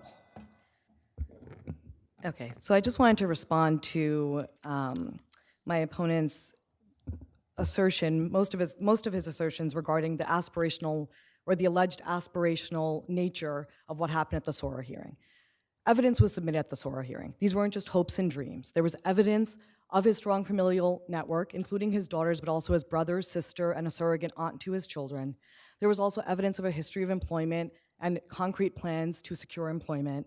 There was also evidence of the completion of sex offender treatment program, as well as Mr. Prez's statements about how this will help him in the future. Again, we're not here to say, is this a bad person? Is this a good person? Is the crime heinous? Is the crime not heinous? What we're here to say is, when the board set this presumptive risk level 2, did it do so? Were there certain circumstances that would have brought Mr. Prez's risk down that were unaccounted for? And Mr. Perez has identified more than 4 factors that were What? Everything you've mentioned has been accounted for. Well, the completion of sex offender treatment is accounted for in the RAI. The fact that he has family members and that they testified was, I'm sure, accounted for in the RAI. So Could I respond? I'm out of time, but... Go ahead. I would like to make a comment. There's many comments, but I will keep all of our time short. But I'd like to make a comment about the sex offender treatment program that you just mentioned.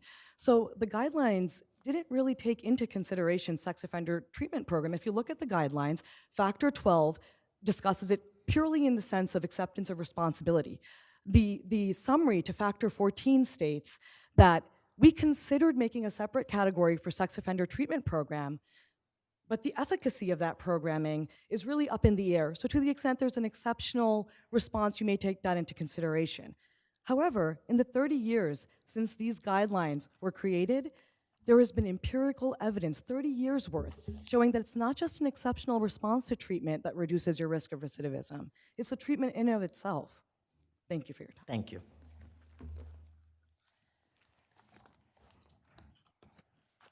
Apollo Asset Management versus Steven Cernich.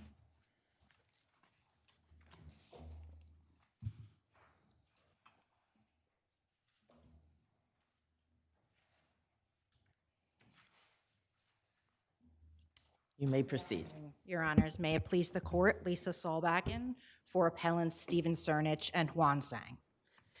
Your Honors, the case before you today on behalf of the appellants is one that is entirely secondary liability for purported aiding and abetting, in connection with which there was primary liability already adjudicated. We're aware of the facts of it. We understand that. But the question is whether your clients are liable. Whether you call it primary or not, it's still a question of liability. Fair enough, Your Honor. And this entire issue was resolved by the arbitrations, which... We haven't decided that yet. Oh, well, that's one of our points, Your Honor, is that the record reflects that all of the issues, which are all aiding and abetting with respect to primary violations, right? There wouldn't be Well, that's secondary... one of your arguments, but we haven't decided that that was utterly resolved by that stipulation. Well, I don't think that Apollo disputes the fact that the primary liability was set by the arbitration tribunal. That wasn't an issue for the court. There's no question that it set the primary liability. The question is whether it relieved your clients of liability. That's the question. Right, and the doctrine of satisfaction of judgment amongst joint tortfeasors does just that, Your Honor. The Blanco case established that to the extent that there is a pool of joint tortfeasors and liability has been assessed and there has been a satisfaction of judgment, which is what occurred here. So for example, Your Honors, there wasn't just an arbitration decision here. That was an arbitration decision that was confirmed, that Apollo did not challenge, and that was subsequently rendered into a judgment, and judgment of and satisfaction of that judgment was satisfied. None of that is disputed. Ordinary joint tortfeasors. This is not like a tort claim of a normal tort claim. This is where where your clients had independent liability and independent obligations, correct? No, they didn't, Your Honor. They had no relationship whatsoever with Apollo. The primary tortfeasors here were former Apollo employees. Our clients are strangers to Apollo. They had a relationship with Athene, which is a subsidiary entity of Apollo. And in fact, Mr. Cernich is being sued by Athene in Bermuda because this has been a very sort of scorched earth litigation strategy. But he has no relationship with Apollo. It's purely derivative of aiding and abetting Siddiqui and Dang and the entity Caldera, with which he is alleged to have worked. I still don't understand why that's derivative. Your clients did affirmative actions which resulted in harm. That's not at all the allegations, Your Honor. The allegation is that they aided and abetted. Absent Siddiqui and absent Dang's liability, there would be no liability as against Cernich and Sang from Apollo. Athene is a different issue, and Athene is pending in Bermuda, and that's a whole different set of facts. But vis-a-vis Apollo, they have literally no claim against Cernich or Dang at all without first affixing primary responsibility to Siddiqui and to Dang and to Caldera. And then it flows through, and this is according to Apollo's complaint, it flows through to aiding and abetting liability, right, which is less than the primary culpability. They did less. They were said to aided and abetted by failing to disclose to investors Siddiqui and Dang's involvement with Caldera, for example, by failing by assisting in connection with various misappropriation efforts. They're not said to have misappropriated themselves. That's not the allegation that's alleged. It's purely secondary, Your Honor, purely as a joint tortfeasor in a collection of tortfeasors, of which Dang, and incidentally, Your Honor, Apollo has already received over $16 million in connection with its alleged harm. And the arbitration tribunal expressly cites to this. And it says that Apollo has received sufficient recompense for the harm that it alleges it has incurred. The court did not leave, or the tribunal did not leave open that there was additional harm that he wasn't attributing to Dang or to Siddiqui. He was saying, I'm resolving all of this, and I'm charging Dang and Siddiqui with an additional $1 million of damages, a little bit over $1 million, And that, in addition to the 15 million in connection with the settlement of the first arbitration, was, in the view of this arbitration tribunal, more than sufficient to satisfy the harm that Apollo alleged that it experienced. I see that my time is up. You'll have time on rebuttal.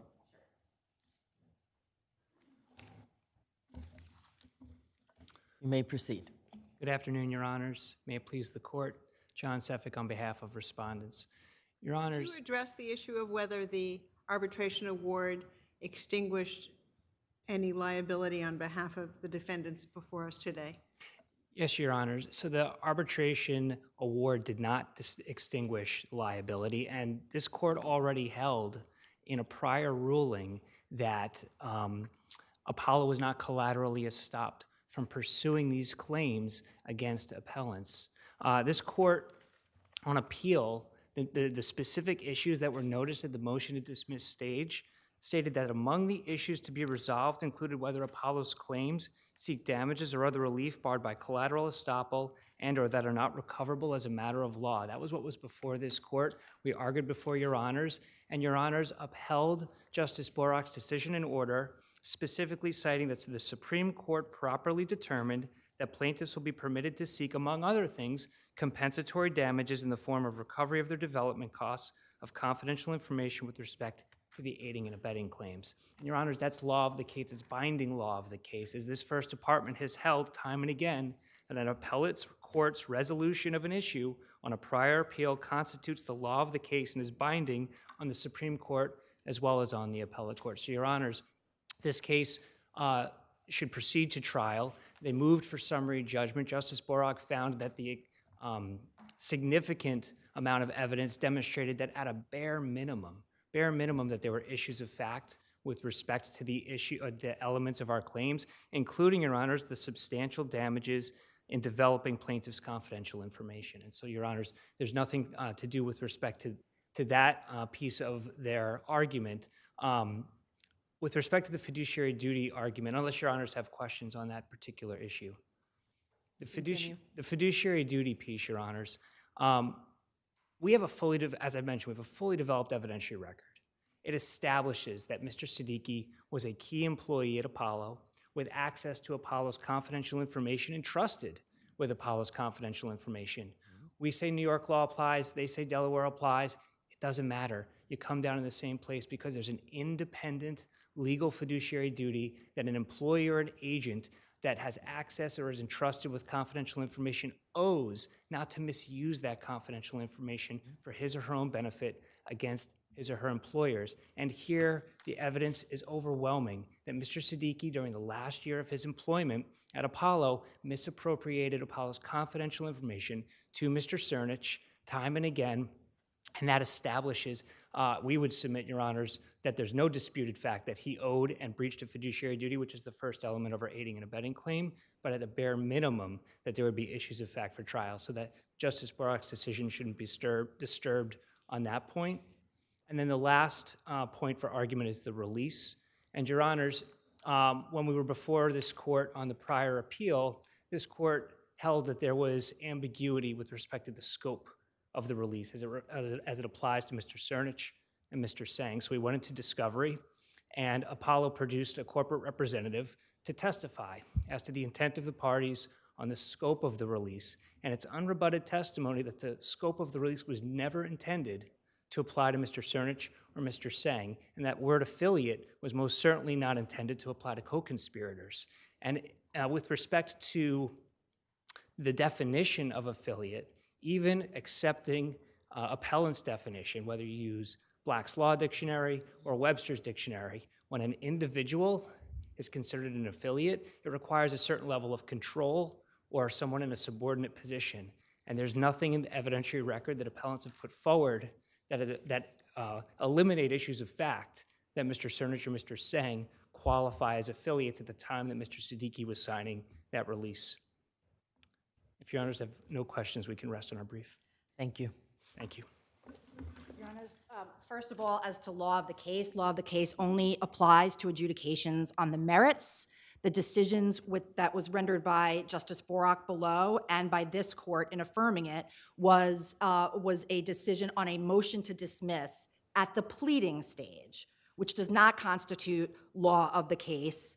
And I would refer this court to In Re Part 60, 195, AD 3rd at 48, which stands for that principle. There was no evidence at the time. It was a motion to dismiss. And in fact, there was not even a satisfaction of judgment at the time, which is what's required by this court's rules in order for us to say that there's been a satisfaction of judgment and that they are precluded from seeking amounts from other tortfeasors.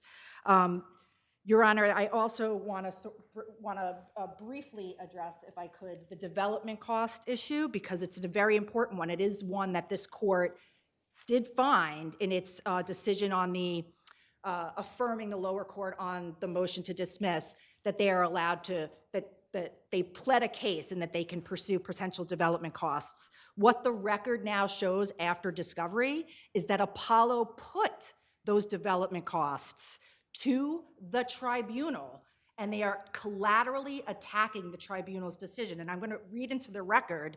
It's on record page 437.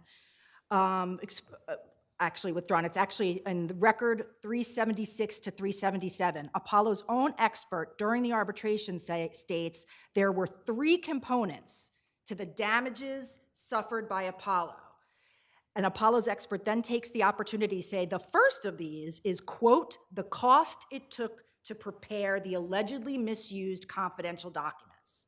So they now take the position that they lost on it. They were suing for $300 million in that arbitration, and they lost on it. The arbitrator expressly determined that they didn't sustain their burden of establishing that Apollo even created the documents at issue. They weren't distinguishing between Apollo and Athene.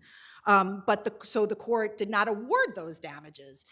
They are now saying, but you know what? You didn't award them against Siddiqui, who's the gentleman, that's the gentleman whose breach of fiduciary duty he was talking about. That's Siddiqui. He's already had judgment rendered against him, right? We're talking about Cernich, who's an entirely different person who worked with Siddiqui and the company that Siddiqui incorporated for a whole new body of damages that they couldn't get from Siddiqui. And it's improper. It's a collateral attack. Thank you, Your Honors. Thank you. No, we did that one before. Wilmington Trust versus Argentic.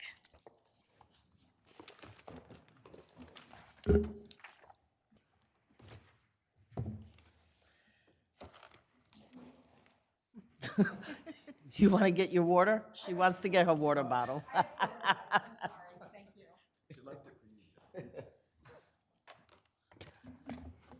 Last but not least, you may proceed. Thank you, Your Honor. We were hopeful they were all here for us, but it turns out that wasn't the case. May it please the court. Jonathan Pickart on behalf of the appellant Argentic Real Estate Finance. The central issue in this appeal is the motion court's error in granting a windfall to the plaintiff, a commercial mortgage trust, by requiring Argentic to repurchase a hotel loan for $50 million on the basis of a missing document that had no practical impact on the trust. Yeah, but it clearly was an important document for the Marriott chain, right?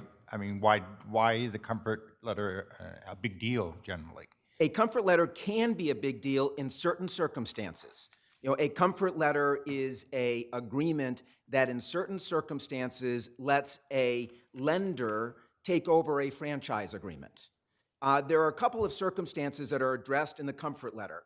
One is where there's a foreclosure and the lender takes the hotel in a foreclosure. There's a page and a half in the comfort letter that addresses that and all of the rights that the lender gets. There's a second circumstance, and that's the one relevant here, where there is a receiver appointed. There is a single sentence in the comfort letter that addresses what rights accrue in the case of a receivership. And that single right is that the receiver is allowed to step into the shoes and take over the existing franchise agreement. That is the only benefit that the comfort letter grants in the case of a receivership. Now here, there are two facts that were not recognized by the court below that demonstrated that, in fact, there was no impact by the missing comfort letter. But you seem to be saying that if we can assess that there's no real impact by the missing comfort letter, we can ignore that contractual language. And we have no case law that says you only enforce those parts of a contract that have impact, right? If there are terms in a contract, we're supposed to give life to all of those terms. Why should we segregate and read out very clear language in this contract? Two responses on that, Your Honor. First, the court need not ignore the language in the contract, because the language in the contract says that when there is a missing document defect, you can either cure or repurchase. There's alternatives. And here, what Argentic did is they stood up and they said, look, we don't think there's any impact here, but if there was an impact, it was only in dollars, in a $150,000 application fee for a new franchise agreement, and we're happy to cure that. And the court below rejected that, claiming that there would have been some other benefits, but there wasn't. Secondly, there has to be, under New York law, a relationship between the harm caused by the breach and the remedy that is awarded. This court, in fact, in Atlantis versus NABE last year, refused to enforce a buyback provision that was negotiated between sophisticated parties because the effect of the buyback provision was grossly disproportionate to the harm caused by the breach. So, Your Honor, we don't think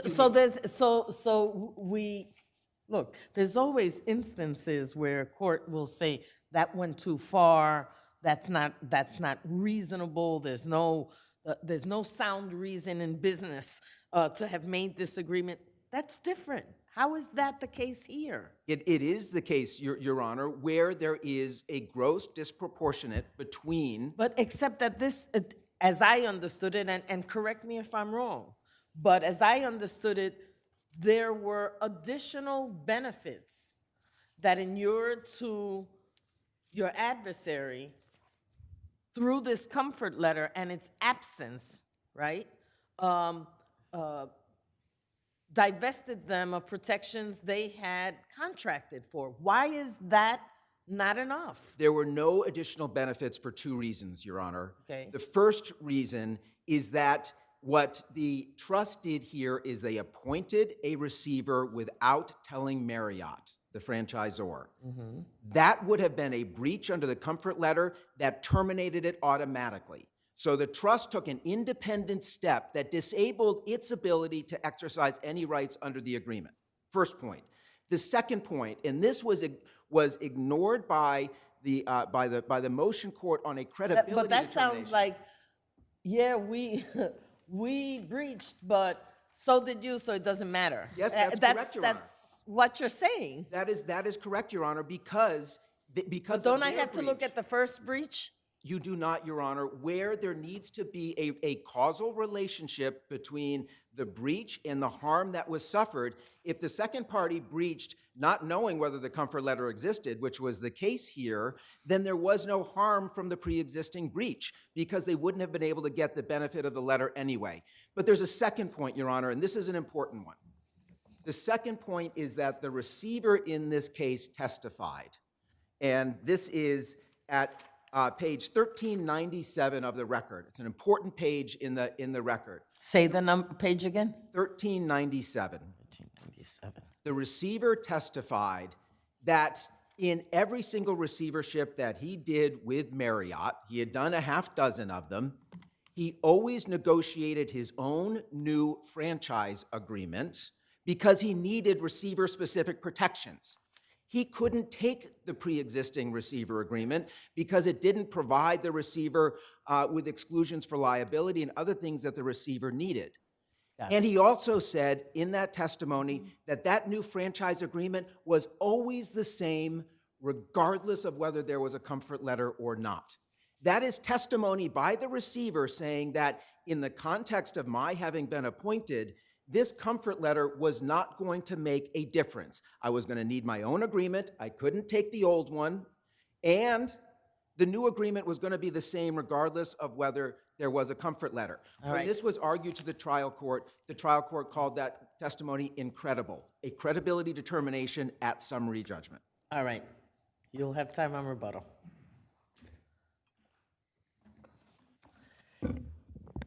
You may proceed. Greg Cross on behalf of Wilmington Trust and Midland Loan Services. I think it's important to just start with what was conceded in the answer to the complaint. The trust did not receive the comfort letter. The absence of the comfort letter was a breach of the MLPA, both Reps 1 and 4. The comfort letter, the absence of the comfort letter by contractual agreement was per se material.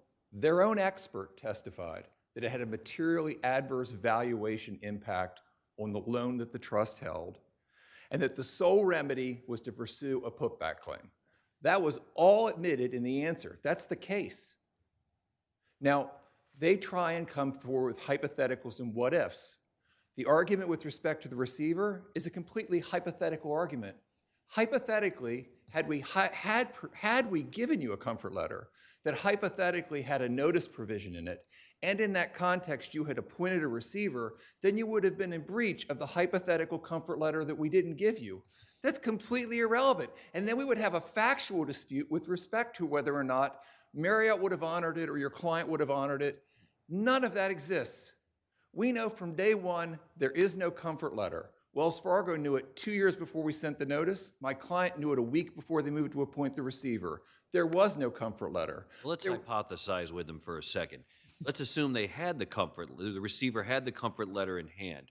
What benefit or benefits would that comfort letter have provided the receiver in dealing with Marriott? It's not just the receiver. The comfort letter runs to the trust, okay?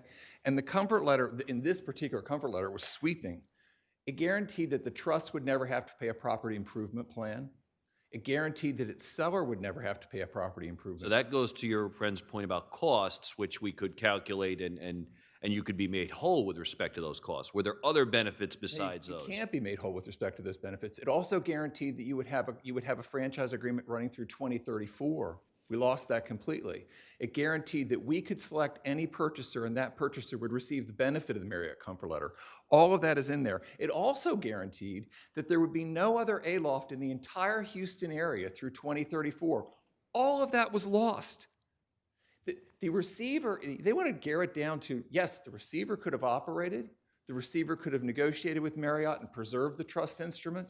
The trust could have given indemnity. There were a lot of things that could have occurred if the magical comfort letter had existed. It didn't exist. We would have loved to have had the comfort letter. It would have made life much simpler. We lost a lot of rights because we didn't have a comfort letter, and that isn't a dispute, and that's the case.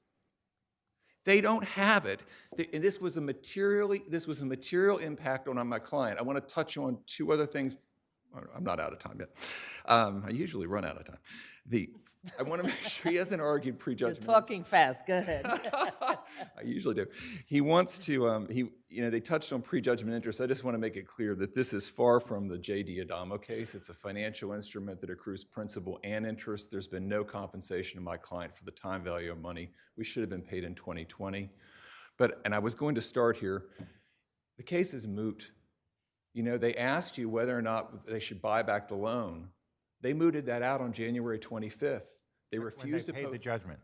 Yes. They bought it back. And by buying it back, they put us in a state where you can't put it back to us. I represent a REMIC trust. We can't buy it back. It violates tax codes. They unscrambled the eggs. And they did it over our objection. We said, post a bond. They didn't want to post a bond. We said, just give us cash. We'll hold the cash. We're not trying to enforce. We'll come and do the appeal. It's all on the record. Right. They refused all of it. They said, no, we want to buy it back. There is not a single case in the history of New York that has unwound a voluntary specific performance claim and then said, oh no, you went on appeal, now you can put it back. In this circumstance, they're managing a hotel, overseeing a receivership, they're trying to put it back to a REMIC trust, and this client is a special servicer that knows the REMIC rules. They knew the box we were putting ourselves in. If you were to say that that were permissible, it would be rank gamesmanship. Because what would it be? I lost the case. How can I game it to make it more difficult for you while you're looking at it on appeal? It says right here. They said, well, if we go back, We could litigate over whether our conduct adversely impacted value. If we go back, since you can't buy it back, we could litigate over what the value of the hotel will be.